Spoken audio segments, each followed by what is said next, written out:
নমস্কার, দ্রুতগতির খবরের আপডেট নিয়ে শুরু করছি ঈশান বাংলা মিডডে এক্সপ্রেস, রাজ্যের গত ২৪ ঘন্টার সবচেয়ে গুরুত্বপূর্ণ খবর। দেশের স্বরাষ্ট্রমন্ত্রী অমিত শাহ আজ শিলচরে শহরের নাতানপুর এলাকায় তার জনসভাকে ঘিরে সকাল থেকেই উপচে পড়া ভিড় ও উৎসাহের চিত্র ধরা পড়েছে।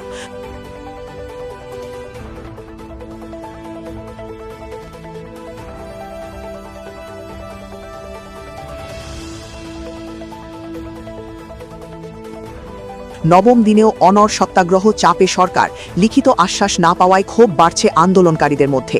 আজ বরাক সফরে স্বরাষ্ট্রমন্ত্রী অমিত শাহকে ঘিরে প্রতিবাদের ডাক। গোপীদার সিনহার অভিযোগ, ত্রিপুরায় বাসা চালুর প্রতিশ্রুতি ছিল ললিপপ।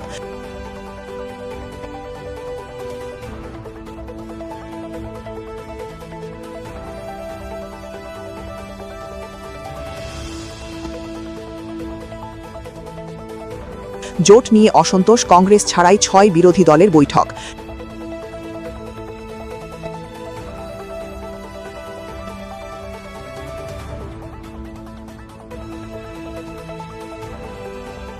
নৈসর্গিক প্রাকৃতিক সৌন্দর্য উপভোগ করতে পর্যটকরা ছুটে আসেন জাতীয় উদ্যান কাজিরাঙ্গায়। কখনো কখনো অতি দুর্লভ দৃশ্য তাদের ক্যামেরাবন্দি হয়। বৃহস্পতিবার এমনই এক দৃশ্য জৈনক পর্যটকের ক্যামেরাবন্দি হল।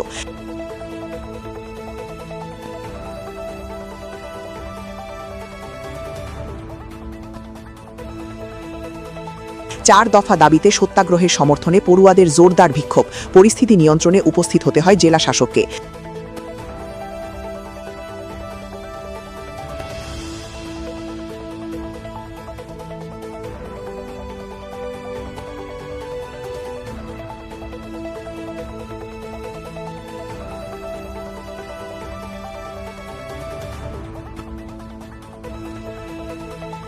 সোনাইয়ে অগপ যুব পরিষদে শতাধিক যুবকের যোগদান। কংগ্রেস এআইইউডিএফ ছেড়ে আসা যুবকরা মিত্রজোট সরকারকে সমর্থন জানান। সোনাইয়ের উন্নয়নে অগপ প্রার্থীকে জয়ী করার ডাক নেতাদের।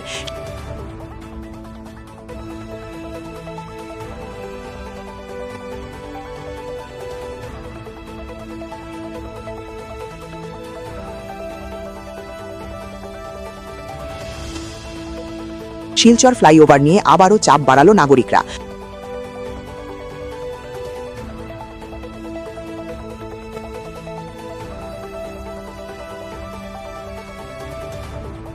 মা কামাখ্যা মন্দিরের আশীর্বাদ নিয়ে গুয়াহাটির রাজীব ভবনে কর্মী বৈঠকে প্রিয়াঙ্কা গান্ধী।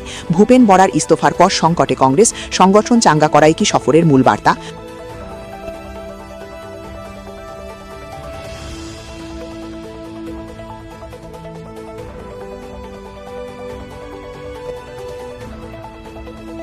মোদির আসাম সফর মানেই কংগ্রেসের লাভ, এপিসিসি সম্পাদক বদরুল।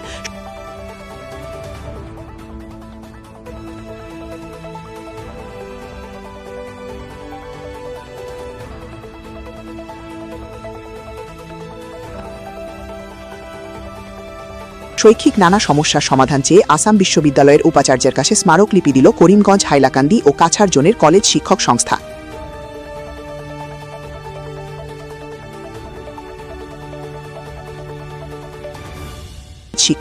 এখনকার মতো এই পর্যন্তই। দেখা হচ্ছে পরবর্তী বুলেটিনে। প্রতি মুহূর্তের আপডেট পেতে ঈশান বাংলা ফলো করুন।